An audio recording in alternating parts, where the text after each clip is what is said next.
It's 3 years since the Den, and Deborah's back in the centre of London to visit Ian. Lovely to see you again. And you.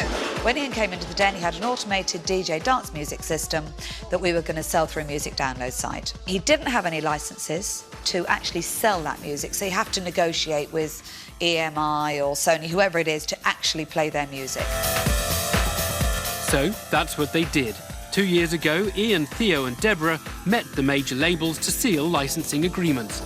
Hello, Ian. Good to see you again. Hi, good to see you. Are you doing well? Yeah, nice to see you. Admiring all the gold discs. Look at this. There's probably some remixes of them out somewhere, some new ones. Sure there is. When we started, we were going after a different market completely. It was the dance downloads to consumers, and you know, with piracy and all that, it didn't really hit its mark.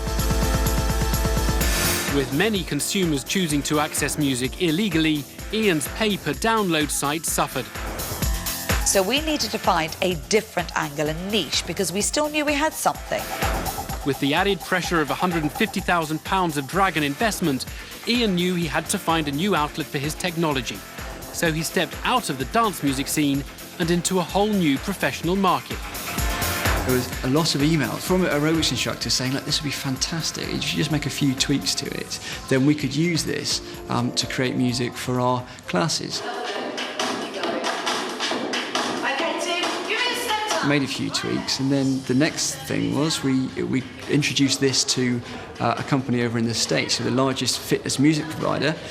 They got on a plane, came over, signed us up, and rest is history. So this is it. These guys are actually using our music. That's it. They've been on the site and they've chosen the tracks they want and selected the speed that they want for this class. They've then downloaded it and they're playing it on their iPod. Ian may now have found a market, but are the Dragons going to see any return on their investment? Where we are now, we're turning over annualised coming up to 500,000. And you know, that's a huge amount of that is thanks to this fitness side of it. So it really did transform the balance sheet, really. And not only has their target market changed, but so has their business model. It turns out that our best success has come from licensing out, which I think Richard may have mentioned as his idea. And yeah, I mean, it's fantastic. I'm just so pleased that it's worked out this way. Licensing often means you get quite a small proportion of a very large sum of money, but actually we are genuinely partnering with people because they can't do it without us. So we've got 25% of the UK market? We have. 75% to go for. Let's get the rest. Absolutely. Thanks, Good to see Ian. you. Great day. Bye-bye. Good to see you. Okay, cut there, guys.